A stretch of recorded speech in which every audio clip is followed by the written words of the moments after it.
سے پہلے میں بہتر و مناسب یہ سمجھتا ہوں کہ آئیے جی لگا کر عقیدت و محبت کے ساتھ اپنی اور ساری کائنات کے مرکز عقیدت مدنی تاجدار دونوں عالم کے مالک و مختار سید ابرار و اخیار انیس بے کساں چارہ ساز درد مندہ سنہری جاریوں میں آرام فرمانے والے آقا و مولا ارواحنا فدا حضور احمد مصطفیٰ محمد مصطفیٰ صلی اللہ تعالی علیہ وسلم کی بارگاہ ناز میں بآواز بلند درود پاک پیش کر لیں۔ اللہم صلی علی سیدنا شفیعنا حبیبنا مولانا محمد بارک وسلم صلاۃ و سلام علیک یا رسول اللہ صلی اللہ تعالی علیہ وسلم۔ حضرات،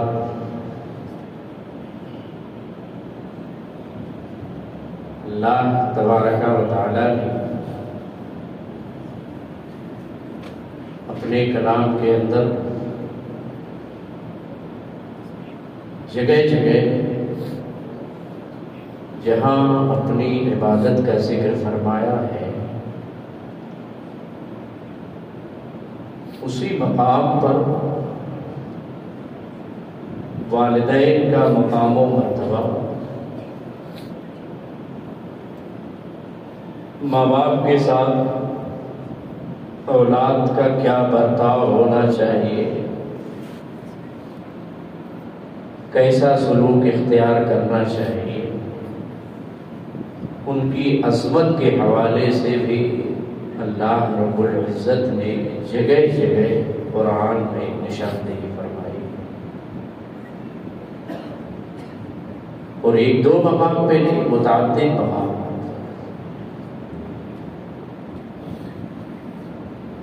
رب کا ہر پیغام اہم، قرآن کے اندر کوئی لایعنی بات نہیں ہے، لیکن جب رب قرآن میں کسی کا ذکر 1 سے 2 مرتبہ کرتا ہے، 2 سے 3 بار کرتا ہے، تو بڑی اہم بات ارشاد فرماتا ہے۔ آپ جگہ جگہ دیکھیں 2-3 آیتیں ایسے متشابہات، ملتی جلتی آیتیں جس کا مفہوم ایک جیسا لگتا ہے، الفاظ کچھ بدلے ہوئے ہوتے ہیں، تو اس کا مطلب یہ ہے کہ اگر اللہ تبارک و تعالی اس مفہوم کو بار بار متعدد مقامات پہ ذکر کر رہا ہے تو گویا اپنے محبوب کی امت کو کوئی اہم میسج دینا چاہ رہا ہے، ویسے اس کی ہر بات نرالی ہے، اہم ہے۔ سورہ رحمان میں غالباً 21 مرتبہ آیا ہے فَبِأَيِّ آلَاءِ رَبِّكُمَا تُكَذِّبَانِ۔ کیوں بار بار رب فرما رہا ہے؟ اس کا اعادہ، ایک آیت کے بعد پھر وہی آیت، پھر 2-3 آیت پڑھی، پھر وہی آیت۔ اس کا مطلب یہی ہے کہ اللہ کی کون کون سی نعمتوں کے اے بندو تم جھٹلاؤ گے؟ اللہ نے تمہیں اتنی نعمتوں سے نوازا ہے، کس کس نعمت کا تم اس کو چھپاؤ گے یا اسے جھٹلاؤ گے؟ اتنی نعمتوں سے رب نے تمہیں نوازا ہے اور صحیح معنوں میں تم اس کا شکر گزار بندہ نہیں بن رہے، رب کا شکر نہیں ادا کر رہے ہو، اس کے شکر گزار بندے بننے کی کوشش نہیں کر رہے ہو۔ آج اس دنیا میں صبح سے لے کے شام تک صحیح معنوں میں انسان کی ساری دوڑ، ساری محنت اور اس کی کاوش صحیح معنوں میں اپنے ذاتی مفاد کے لیے ہوتی ہے، یہی صحیح ہے۔ کوشش کیوں آدمی کرتا ہے؟ اپنے بچوں کی پرورش کے لیے، اپنے پیٹ کے لیے، اپنے اہل و عیال کو خوش رکھنے کے لیے، صبح سے لے کے شام تک ساری دوڑ بھاگ اپنے ذاتی مفاد کے لیے انسان کی ہوا کرتی ہے۔ مگر اسی معاشرے میں کچھ ایسے بھی ملیں گے جو 2 قدم آگے بڑھ کے اپنی قوم کے بچوں کا درد رکھتے ہیں، امت مسلمہ کا درد رکھتے ہیں، قوم کے بچوں کے لیے، ان کے فیوچر کے لیے کچھ سوچتے ہیں، غور و فکر کرتے ہیں، کچھ کرنے کا ارادہ اور منصوبہ بناتے ہیں، وہ قابل مبارکباد ہے۔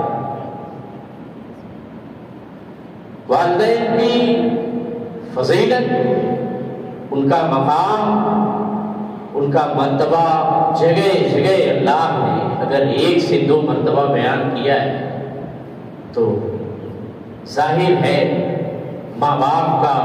جو مقام اولاد کی نظر میں ہونا چاہیے وہ رب بتانا چاہتا ہے۔ ان کی اہمیت کیا ہے؟ زمانہ جس طرح بڑی تیزی سے گزرتا جا رہا ہے نا، آپ دیکھیے ایسے معاشرے میں جہاں 10 سال پہلے بڑا سکون پایا جاتا تھا، لوگ بڑے خوشحال تھے، اطمینان کی سانس لے رہے تھے، اپنے ہندوستان ہی میں آپ دیکھیں، یورپی ممالک کا آپ کو سفر کرنے کی ضرورت نہیں ہے، وہاں کے حالات تو بد سے بدتر ہیں، پیسہ ہے، دولت کی ریل ٹیل ہے، ذخیرہ ہے، مال کا انبار لگا ہوا ہے۔ ایسے ارب پتیوں کی بھی آنکھوں میں آنسو دیکھے گئے ہیں کیونکہ اولاد نافرمان ہو چکی ہے، لائق ہی نہیں ہے۔ جس عمر میں باپ کو اچھی تربیت کرنا تھا، اچھی نصیحت سے اسے آراستہ کرنا تھا، ابتدائی 10 سے 15 سال کی عمر بچوں کی جو ہوتی ہے وہ بہت ہی اہم ہوتی ہے۔ سکھانا آپ کو ہے، چاہے آپ اپنے بچوں کو سکھائیں یا بگاڑیں، وہ آپ کے ہاتھ میں ہے۔ کوئی ضروری نہیں ہے بچوں کے ساتھ سختی ہی کی جائے، ان سے محبت بھی کی جاتی ہے، بغل میں بٹھایا بھی جاتا ہے، انہیں اچھے لوگوں کے اقوال کو سنایا جاتا ہے، بزرگوں کی ہسٹری بتائی جاتی ہے، کامیاب بچوں کی کہانیاں اور ایسے واقعات سنائے جاتے ہیں جو اس عمر میں آپ کے بچوں کے ذہن و دماغ میں جا کے فٹ ہو۔ تو جس عمر پہ ہمیں توجہ دینی تھی اس عمر پہ ہم نے توجہ نہیں دی، بچہ بڑا ہو گیا، جوانی کی دہلیز پہ قدم رکھ دیا، غلط لوگوں کی صحبت میں چلا گیا، لاوالی پن کا شکار ہو گیا، راہ راست سے ہٹ گیا ہے، آپ نے خیال نہیں کیا، وہ آپ کی شفقتوں کو نہیں دیکھا، آپ کی محبتوں کے سائے میں وہ پروان نہیں چڑھا ہے، اور آج جب غلط لوگوں کی صحبت اختیار کر چکا ہے، مکمل طور سے وہ بگڑ چکا ہے، اب آپ کو رونے سے کچھ نہیں ہوگا، بچہ آپ کی گرفت سے نکل چکا ہے۔ مسلمانوں، ابتدائی جو 10 سے 15 سال کی عمر ہوتی ہے، ایسی عمر میں جب آپ کا بچہ پہنچے تو اٹھ کے اس کے دل کو آپ آراستہ کریں، اچھی تعلیم اور اچھی تربیت سے اپنے بچے کو آپ آراستہ کریں۔ عزیزان ملت اسلامیہ، اللہ تبارک و تعالی نے جگہ جگہ فرمایا والدین کی عظمت کے حوالے سے، اولاد کا ماں باپ کے حق کے اوپر حق کیا ہے اور ماں باپ کے حقوق اولاد کے اوپر کیا عائد ہوتے ہیں، جگہ جگہ قرآن میں اور احادیث مبارکہ میں نشاندہی کی گئی۔ لکھپتی ہیں، کروڑ پتی ہیں، دوسرے ملکوں کے حالات علماء کی زبانی سنو، نیند نہیں آتی ہے ماں باپ کو، سکون نہیں ہے جو سکون 10 سال پہلے تھا، غریبی تھی مگر اطمینان بہت تھا، سکون بہت تھا، اتنی بیماریاں معاشرے میں نہیں تھی۔ 15 سال پہلے اپنے بچپن کے زمانے میں جن جو بیماریاں آج ہم سن رہے ہیں، جن کے نام، ان کے نام بھی صحیح معنوں میں لوگ واقف نہیں تھے، بیماریوں کا نام بھی نہیں جانتے تھے، اتنی بیماریاں انسان کے جسم میں پیدا ہو رہی ہے، اس کی بہت سارے وجوہات ہیں۔ میرے محترم، روتے ہیں ایسے ماں باپ جن کی اولاد ان کی گرفت سے نکل چکی ہوتی ہے، سب کچھ ہے مگر ماں باپ کی اولاد نافرمان ہے، انہیں نیند نہیں آتی ہے، اور ایسے موقع پہ انہیں وہ شیر یاد آتا ہے وہ اندھیرے ہی بھلے تھے کہ قدم راہ پہ تھے، وہ اندھیرے ہی بھلے تھے کہ قدم راہ پہ تھے، روشنی لائی ہے منزل سے بہت دور ہمیں، روشنی لائی ہے منزل سے بہت دور ہمیں۔ میرے محترم، اس لیے بچوں کی پرورش کے سلسلے میں نبی کریم صلی اللہ تعالی علیہ وسلم نے ارشاد فرمایا کہ والدین اپنے بچوں کو صحیح معنوں میں سب سے بہترین اگر کوئی تحفہ دے سکتے ہیں تو اچھی تربیت ہے اور اچھی تعلیم ہے۔ آج ہر ایک ماں باپ کی کوشش یہ ہوتی ہے کہ انہیں پڑھایا جائے، لکھایا جائے، پریشانیاں آتی ہیں، کبھی کاروباری پریشانی، کبھی اور کوئی معاملہ، مگر جس گھر میں ماحول اچھا ہوتا ہے، دینداری پائی جاتی ہے، گھر کے افراد نمازی ہوتے ہیں، خواتین نماز پڑھتی ہیں، قرآن کی تلاوت صبح و شام جس گھر میں ہوتی ہے، کچھ اپنے اعمال میں بھی تو انسان کو غور و فکر کرنا چاہیے۔ ہم کتنے نیک ہیں، گھر کی چہار دیواری میں رہنے والی، ہمارے گھر میں پردے میں رہنے والی عورتیں کتنی نیک ہیں، کتنی نمازوں کی پابندی کی جا رہی ہے، کتنے ذکر و اذکار کیے جا رہے ہیں، کتنا رب کے کلام کی تلاوت ہو رہی ہے۔ ان پہلوؤں پہ ہم غور نہیں کرتے اور نتیجہ یہ نکلتا ہے پریشانی ہمارے دامن سے وابستہ ہے، کاروباری مسائل حل نہیں ہوتے ہیں، پیچیدگی پیدا ہوتی چلی جاتی ہے، مسائل درپیش ہوتے ہیں، مگر یہ انسان صحیح معنوں میں نہ اپنے وجود پہ غور کرتا ہے، نہ اپنے اہل و عیال کے وجود پہ غور کرتا ہے۔ آخر ریزن کیا ہے، اس کی وجہ کیا ہے؟ یہ کاروباری معیشت کے سلسلے میں جو پریشانی آ رہی ہے، کیا پریشانی آ رہی ہے؟ کوئی ضروری نہیں ہے ہر پریشانی کا حل دعا تعویذ ہو۔ خالق کو اپنے گھر میں بلائیں، بڑی اچھی بات ہے۔ پریشانیاں آتی ہیں، ایسا نہیں ہے نہیں آتی ہیں، مصیبت آتی ہے، دامن سے وابستہ ہوتی ہے، علماء کو بلائیں، مشائخ کو بلائیں، دعا کرائیں، ان کی دعائیں قبول ہوتی ہیں، پریشانیاں ٹل جاتی ہیں۔ تعبیر حاصل کریں، ہونا بھی چاہیے، لیکن جب یقین ہو جائے کہ ہاں کوئی معاملہ ہے، اب آپ سارا دھیان بران اسی میں لگا دیں، نہیں تعویذی سے معاملہ حل ہوگا، ایسا ہے ویسا ہے، بہت زیادہ اس سب معاملات پہ توجہ نہیں دی جاتی ہے۔ ہوتا ہے پریشانیاں آتی ہیں، اللہ خود فرماتا ہے وَنُنَزِّلُ مِنَ الْقُرْآنِ مَا هُوَ شِفَاءٌ وَرَحْمَةٌ لِّلْعَالَمِينَ، ہم نے وہ قرآن اتارا ہے جو مومنوں کے لیے رحمت اور شفا ہے۔ اب بڑے بڑے علماء کو اپنے گھر میں بلائیں، خیر و برکت کا باعث ہے ان کا قدم رنجہ مشائخ فرمائیں، آپ کے پیر و مرشد آپ کے گھر آ جائیں، یقیناً آپ کے لیے معراج کی بات ہے، سعادت کی بات ہے۔ پریشانیاں ایسے علماء کی آنے سے، ان کے قدم رنجہ فرمانے سے پریشانیاں ٹل جاتی ہے۔ اگر عالم باعمل ہے، ایک نظر ڈال لیا، آپ کی مصیبت آپ کے دامن سے جدا ہو جائے گی، پریشانیاں سب ٹل جائیں گی۔ لیکن اپنے اعمال پہ بھی تو آپ غور و فکر کریں، میں نمازی ہوں یا نہیں ہوں، گھر کے افراد نمازی ہیں یا نہیں ہے، وہ ذکر و اذکار کر رہے ہیں یا نہیں کر رہے ہیں، قرآن کی تلاوت ہمارے گھر میں صبح و شام ہو رہی ہے، صبح و شام ہو رہی ہے یا نہیں ہے۔ ان معاملات اپنے اعمال کا بھی انسان جائزہ لے، قرآن کی بھی تلاوت ہو،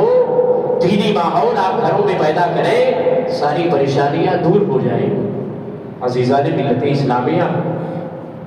قرآن کا نزول ہی مومنوں کے لیے رحمت ہے اور شفا کا ذریعہ اور سبب ہے۔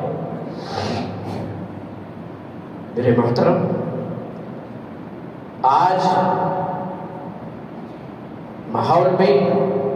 معاشرے میں اتنی تیزی سے تبدیلی آ رہی ہے، اولاد ایسا بھی دیکھا جاتا ہے ماں باپ کی نافرمان ہوتی ہے، اور وجہ وہی ہے غلط لوگوں کی صحبت میں بچہ چلا گیا، ذہن اس کا تبدیل ہو گیا۔ ایک بیٹا چاہے جتنی ترقی کر لے، شریعت کا مسئلہ ہے، اس کی ساری جائیداد اور پراپرٹی پہ صحیح معنوں میں باپ کا حق ہوتا ہے۔ جو کئی بیٹوں کا مالک ہے، ایک بیٹا اگر اس کا کمزور ہے اور باپ یہ چاہے، جو میراث کا مسئلہ شریعت نے بتایا ہے،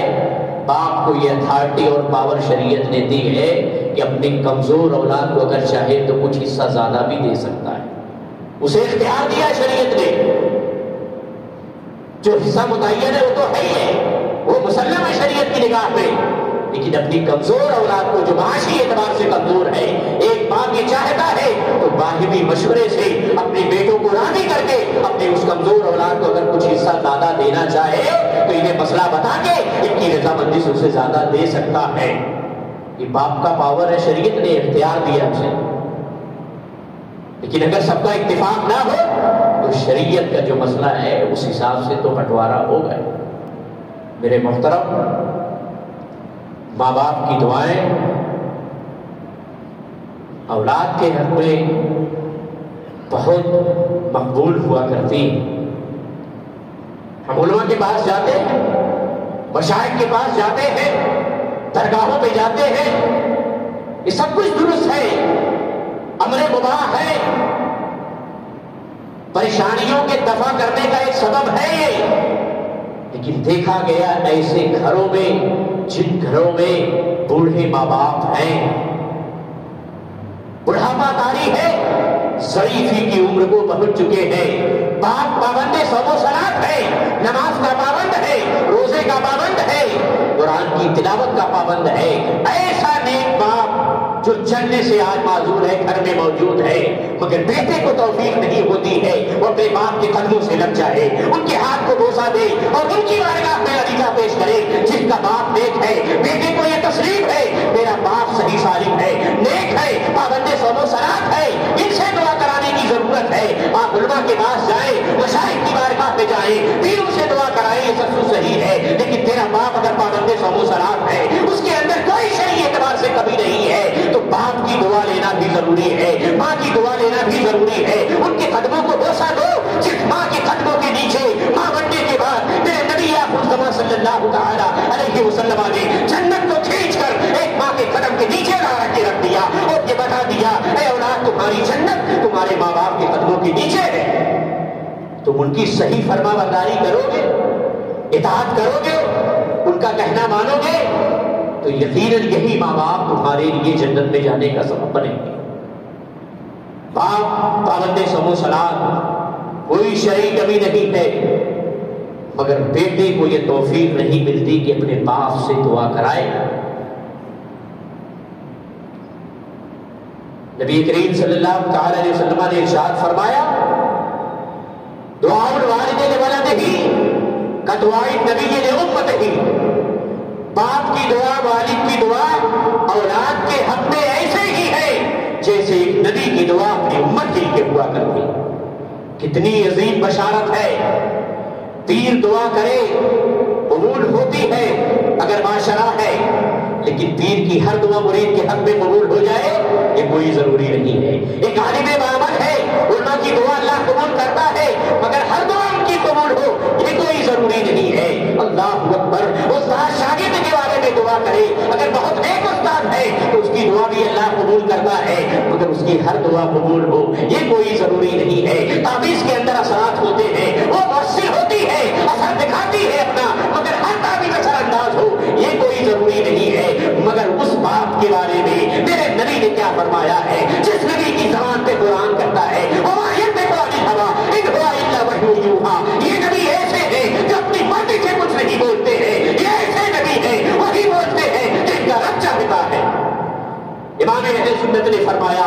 او زبان جس کو سب کل کی کنجی کہے اس کی نافذ حکومت کے لاکھوں سلام۔ اسی مفہوم کی طرف مجدد اعظم نے ارشاد فرمایا تھا، بتایا تھا، تو نبی نے اگر ارشاد فرمایا ہے کہ والد کی دعا لڑکے کے حق میں، اولاد کے حق میں ایسے ہی ہے، ایسے ہی مقبول ہوتی ہے دعائے نبی لامت ہی، جیسے کہ ایک نبی کی دعا اپنی امت کی، تو یہ سارے حربے جہاں ہم استعمال کرتے ہیں، یقیناً اگر ہمارے گھر میں ہمارا باپ موجود ہے، پابند صوم و صلاۃ ہے، نیک ہے، پنجگانہ نماز پڑھتا ہے، تو یقیناً اس کی دعا لینے کی ضرورت ہے، ان کے قدموں سے لگنے کی ضرورت ہے، ان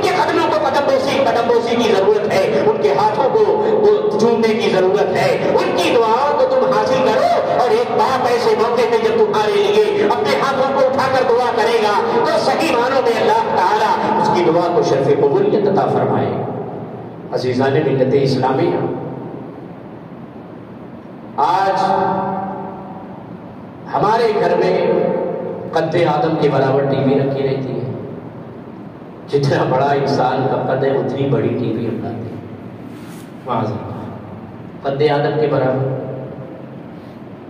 آن رہتی ہے، خرافات چلتا رہتا ہے، دیکھتے رہتے ہیں اور بے نافرمانی کر رہا ہے۔ اس سارے خرافات کے ذریعے ہم نے خود اس کا اہتمام کیا، انتظام کیا اور پریشانی کی اگر شکایت کریں تو یہ ہماری غلطی ہے، بیوقوفی ہے۔ قد آدم کے برابر ٹی وی لے آئی گڈی،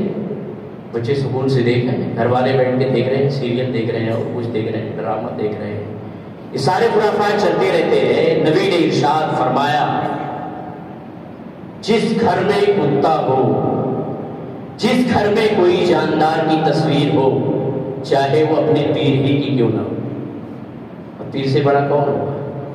سب کو بائیکاٹ کر دیا نبی کے ارشاد نے۔ جس گھر میں کتا ہو،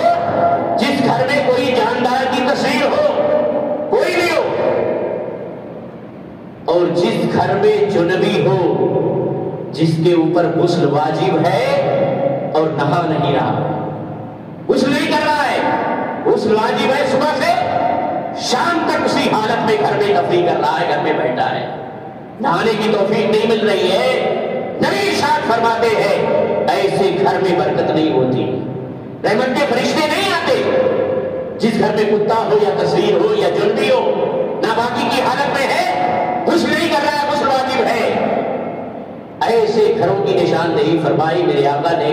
ایسے گھر میں برکت نہیں ہوتی ہے، رحمت کے فرشتے نہیں آتے۔ تو آپ اندازہ فرمائیں، نبی نے سب کچھ بتا دیا ہے، احادیث ہمارے نگاہوں کے سامنے، علماء کے بیانات ہم سنتے ہیں اور سارے خرافات کا انتظام اپنے گھر میں خود کرتے ہیں، اور شکایت یہ کہ کاروبار ٹھیک نہیں چل رہا ہے، برکت نہیں ہو رہی ہے، یہ پریشانی وہ پریشانی۔ کچھ اپنے اعمال کا جائزہ لو مسلمانوں، نماز کی پابندی کرو، خواتین کے لیے حکم دو کہ نماز کی پابندی کریں، نماز فرض ہے، شب معراج کو تحفہ ہے ہمارے لیے، اوروں کے لیے نہیں، سرکار گئے اور آئے تحفہ لا کے دیے امت کو۔ آج ہمارا یہ حال یہ ہے کہ نماز کی پابندی ہم سے نہیں ہو رہی ہے، اللہ ماشاءاللہ آبادی میں کچھ ہی چند % ایسے لوگ پائے جاتے ہیں جن کو دلوں میں درد ہوتا ہے، جب تک وہ نماز نہیں پڑھ لیتے ہیں انہیں سکون نہیں ملتا ہے، اطمینان نہیں ہوتا ہے، سکون قلبی نہیں ہوتا ہے۔ مگر مسلمانوں، اکثریت ہماری آبادی میں ایسی ہے، اذان ہوتی ہے، اذان کی کلمات ہماری زبانوں سے ٹکراتے ہیں، مگر ایسا لگتا ہے ہمارے حرکات و سکنات سے کہ ہم نے اذان سنا ہی نہیں۔ تو کہنے کا مطلب یہ کہ ماں باپ کی دعا، جہاں بزرگوں کی دعا لینے کی ضرورت ہے، ماں باپ کی دعا کبھی رد نہیں ہوتی ہے۔ اگر ماں باپ نیک ہیں، اولاد کے حق میں ان کی دعا ایسے ہی مقبول ہوتی ہے جیسے کہ ایک نبی کی دعا اپنی امت کے لیے مقبول ہوتی ہے۔ میرے محترم، دہلی کی سرزمین، محقق علی الاطلاق حضرت عبدالحق محدث دہلوی رحمۃ اللہ تعالی، آپ چندہ زیادہ سے زیادہ تعاون کرتے جائیں۔ ایک آخری بات عرض کر کے میں اپنی بات ختم کروں۔ محقق علی الاطلاق، امام اہل سنت نے علی الاطلاق کا لقب دیا ہے، اتنے عظیم محدث ہیں کہ ہند کی سرزمین پہ حدیث کا علم پھیلانے کے لیے کسی اور نے نہیں، ہم سب کے نبی نے ہندوستان انہیں بھیجا تھا، سرکار نے بھیجا ہے عبدالحق محدث دہلوی کو کہ ہندوستان جاؤ اور سرزمین ہند پہ علم حدیث کو فروغ دو، پھیلاؤ۔ اب آپ سوچ سکتے ہیں جس ذات کو انتخاب سرکار نے کیا ہو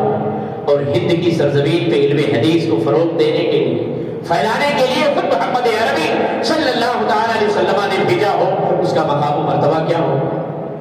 دلی کی سرزمین ہے، تاریخ آپ پڑھو، تاریخ اسلام تو معلوم ہوگا، ایسا دور گزرا دلی کی سرزمین پہ قحط پڑ گیا، بارش نہیں ہو رہی ہے، سوکھا پڑ گیا ہے، عوام پریشان ہے، اہلیان دلی پریشان. اور ایسے موقع پہ عبدالحق محدث دہلوی علیہ الاطلاق کے ساتھ دلی کی سرزمین پہ موجود ہے. لوگ آئے، عریضہ پیش کیے، حضور قحط سالی یہ سوکھا پڑا ہے، آپ بھی دیکھ رہے ہیں، ایک بڑے عالم ہے، رب کی بارگاہ سمدیت میں دعا فرما دے، اللہ اپنی بارگاہ کا نزول فرما دے، بارش عطا فرما دے. تو عبدالحق محدث دہلوی اتنے عظیم محدث سرکار نے بھیجا، مگر کہتے ہیں میں اتنا بڑا خطا کار، گنہگار، سیاہکار انسان، مجھے حیا آتی ہے کہ میں اپنے رب کی بارگاہ میں دعا کروں. اپنے آپ کو تواضع اور انکساری کے ایسے درجے پہ رکھے، دعا کرنا بھی مناسب نہیں سمجھ رہے کہ میں گنہگار آدمی. اب کہاں ہوں میرے خالق کی بارگاہ سمدیت، مجھے حیا آتی ہے، شرم آتی ہے کہ میں اپنے رب کی بارگاہ میں دعا کروں. اتنا گنہگار ہو کے لوگ نہیں مانے، اصرار کرتے رہے. تو آپ نے ایک پتہ بتایا، فلاں دروازے پہ چلے جاؤ، دستک دو، وہاں کہو، نکلنے والا جب دروازہ کھولے گا تو اسے کہو محقق علیہ الاطلاق عبدالحق محدث دہلوی نے بھیجا ہے، ماجرا سنا دو، حالات سے باخبر کرو اور ان سے کہو دعا کے لیے ابر بارہ کا نزول ہو. لوگ گئے، لیکن عبدالحق محدث دہلوی نے فرمایا کہ آنا نہیں واپس. وہ دعا کریں گے نہیں، بہت کوشش کریں گے واپس بھیجنے کی، مگر واپس ہونا نہیں، جم جانا دروازے، آنا نہیں ہے بغیر دعا کرائے. لوگ گئے، مزاج معلوم ہے، پہنچ گئے اہلیان دلی، دروازے پہ دستک دی. ایک خادمہ نکلی، دروازہ کھلا، کس غرض سے آنا ہوا، حالات سے باخبر کیا اور کہا آپ مالکن سے کہیں وہ دعا کرے جو آپ کی مالکن ہے. خادمہ اندر جاتی ہے اور کہتی ہے کچھ اہلیان دلی آئے ہیں، بارش کے لیے کہہ رہے ہیں، سوکھا پڑا ہے، آپ سے درخواست ہے، عریضہ پیش کر رہے ہیں، آپ دعا کر دیں اللہ تعالیٰ ابر بارہ کا نزول فرما دے. ان کی خادمہ نے کہا جاؤ واپس کر دو کہ جاؤ محقق علیہ الاطلاق سے کہے وہ دعا کرے رب کی بارگاہ میں، میرا رب ضرور نازل فرمائے گا، بارش کا نزول ہوگا. خادمہ نے آگے پیغام سنایا مگر وہ ہل نہیں رہے ہیں، نہیں اب جانے والے نہیں ہیں، آپ دعا کرائے ورنہ ہم اسی جگہ قیام کریں گے. چلی گئی خادمہ اور جا کے دوبارہ ویسے سنایا کہ وہ ہڈے والے نہیں ہیں، جب تک آپ دعا نہ کریں گے وہ جائیں گے نہیں. جب اس خاتون کو معلوم ہو گیا کہ آنے والے واپس نہیں جائیں گے، وہ اپنے مخصوص کمرے میں جاتی ہے، صندوق کھولا ہے، ایک مخصوص دوپٹہ اور آنچل نکالا ہے، اس آنچل کا ایک دھاگا نکالا ہے، دھاگا نکالا ہے، وہی دھاگا لا کر اپنے خاتمہ کے حوالے کیا اور یہ پیغام دیا کہ آنے والوں کو ایک دھاگا دے دو اور جا کر کہہ دو محقق علیہ الاطلاق کی بارگاہ میں لے جائے اور یہ دھاگا دے دے اور کہہ دے اہلیان مسجد کو سب کو جمع کر لے، دلی کو جمع کر کے رب کی بارگاہ میں دعا کرے، اسی دھاگے اور دھاگے کے وسیلے سے دعا کرے وہ عبدالحق محدث دہلوی، شاید کہ میرا رب ابر بارہ کا نزول فرما دے. یہ لفظ ایک اللہ کی بندی کہہ رہی ہے. خاتون ماں کی دعا میں کتنا اثر ہوتا ہے آپ دیکھیں. اپنے دوپٹے کا، اپنے آنچل کا ایک دھاگا دیا ہے، دھاگا، اور کہا محقق سے کہہ دو اسی کو وسیلہ بنا کے بارگاہ سمدیت میں دعا کرے، شاید کہ میرا رب ابر بارہ کا نزول فرما دے. آئے واپس، محقق کو دے دیا، خوش ہو گئے، دھاگا ملا، خوش ہو گئے، سب کو جمع کر لیا. اپنے ہاتھوں میں عبدالحق محدث دہلوی نے وہی دھاگا لیا ہے جو ایک مقدس خاتون کے آنچل کا ہے، ایک مقدس خاتون اور اس کی اللہ کی نیک بندی کے دوپٹے کا ہے. اسی دھاگے کو وسیلہ بنایا کہ رونا میں گنہگار خطا کار، اس شعار صحیح، مگر جس خاتون کے آنچل کا یہ دوپٹے کا دھاگا میری بات میرے ہاتھوں میں ہے، اس ذات کو، اسی دوپٹے، اسی آنچل کے دھاگے کو میں تمہاری بارگاہ سمدیت میں وسیلہ بنا کے دعا کرتا ہوں، مولا اہلیہ نے دلی پہ ابر بارہ کا نزول فرما دے. مورخ لکھتا ہے حیران ہے کوئی دلی کے لوگ، ابھی محقق علیہ الاطلاق کی دعا بھی نہیں ختم ہوئی ہے، مگر قربان جاؤ مسلمانوں، ابر بارہ کا نزول اہلیہ دلی پہ ہوتا نظر آیا. دعا بھی نہیں ختم ہوئی اور بارش ہو گئی، سارے لوگ حیران و پریشان۔ اب یہ دماغ میں چل رہا ہے کہ وہ مقدس خاتون ہے کون؟ لوگوں نے اصرار کیا تو عبدالحق محدث دہلوی نے کہا، اے لوگوں، تمہیں معلوم نہیں جس مقدس خاتون نے اپنے مقدس آنچل کا دھاگا دیا ہے وہ کسی اور کی ماں نہیں ہے، وہ میری خود اپنی ماں ہے، محقق الاسلام عبدالحق محدث دہلوی کی ماں ہے۔ قربان جائیں جس کی ماں کے آنچل کے تاگے میں اتنا پاور ہے، اثر ہے، اس کی زبان میں کتنا اثر ہوگا۔ اور ایسی ماؤں کی شکم سے جو بچے پیدا ہوں گے تو اپنے وقت کے محدث نہیں تو پھر کیا ہوگا؟ تو ماؤں کا کردار، ماں باپ کا کردار اپنی اولاد کی ترقی کے لیے بنیادی رول ادا کرتا ہے۔ اس لیے مسلمانوں اس دور پرفتن میں